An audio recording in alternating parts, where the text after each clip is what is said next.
আসসালামু আলাইকুম।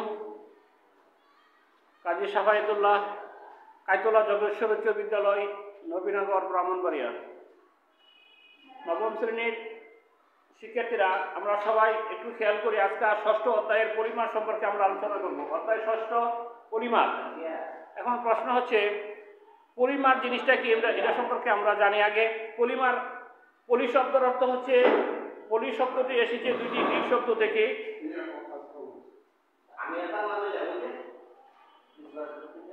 পলিমার শব্দটি এসেছে দুইটি গ্রিক শব্দ, পলি অর্থ পলি ও মেরুস থেকে। পলি শব্দের অর্থ হলো অনেক। পলি শব্দের অর্থ হচ্ছে অনেক এবং মেরু শব্দের অর্থ হচ্ছে অংশ। অর্থাৎ অনেকগুলো একই রকম ছোট ছোট অংশ জোড়া দিয়ে যে একটি বড় জিনিস পাওয়া যায় সেটি হচ্ছে পলিমার।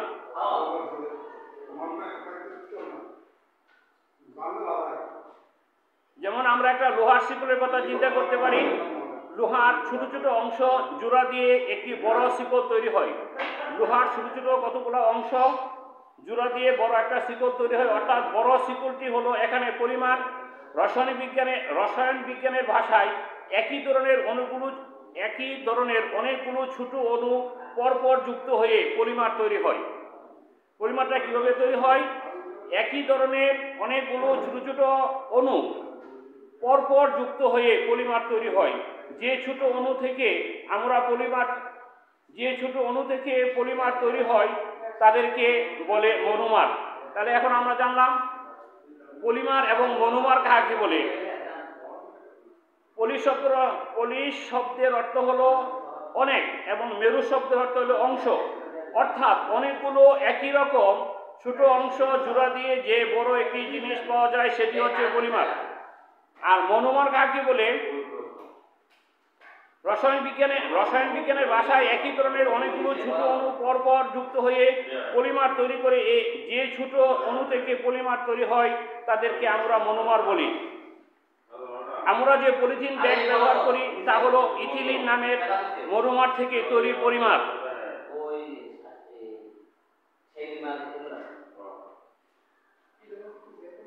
একইভাবে আমরা যে পিভিসি পাইপ ব্যবহার করি তা হলো ভিনাইল ক্লোরাইড নামের মনোমার থেকে তৈরি পলিমার। তবে সবসময় মনোমার থেকে পলিমার তৈরি হবে।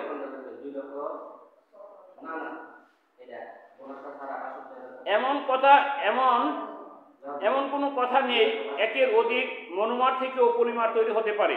যেমন বৈদ্যুতিক সুইচ বোর্ড বা বৈদ্যুতিক সুইচ হলো ব্যাকেলাইট নামের একটি পলিমার, যা তৈরি হয় ফেনল ও ফর্মালডিহাইড নামের দুটি মনোমার থেকে।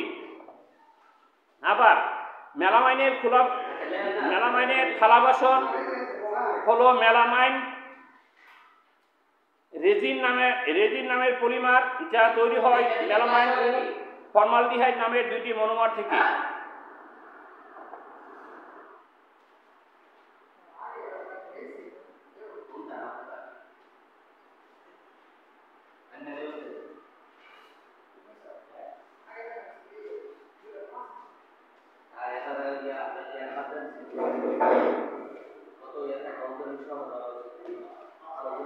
যে ছোট অণু থেকে পলিমার তৈরি হয় তাদেরকে আমরা মনোমার বলে থাকি।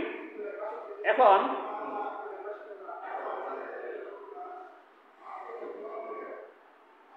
মেলামাইনের থালা বাসন হলো মেলামাইন রেজিন নামের পলিমার, যা দুটি মনোমার থেকে। আবার মেলামাইনের থালা বাসন হলো মেলামাইন রেজিন নামের পলিমার, যা তৈরি হয় মেলামাইন ও ফর্মালডিহাইড নামের দুইটি মনোমার থেকে। শুরুতে আমরা পলিমারের যে উদাহরণগুলো দেখেছি তাদের মধ্যে কিছু কিছু প্রকৃতিতে পাওয়া যায়, আবার কিছু কিছু প্রকৃতিতে পাওয়া যায়। এদেরকে আমরা বলি প্রাকৃতিক পলিমার। তাহলে এখন প্রশ্ন হলো, প্রাকৃতিক পলিমার কাকে বলে? প্রকৃতিতে যে পলিমারগুলো পাওয়া যায় সেটা আমরা প্রাকৃতিক পলিমার বলি।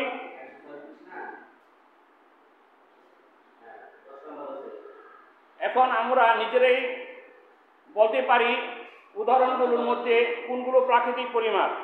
পাট, সিল্ক, সুতি কাপড়, রাবার এগুলো প্রাকৃতিক পলিমার।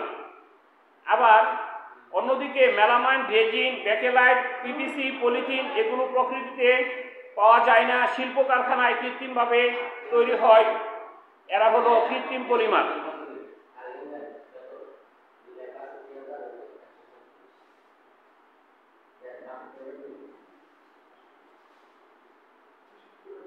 প্রিয় শিক্ষার্থীরা, আজকের মতো এখানেই সমাপ্তি।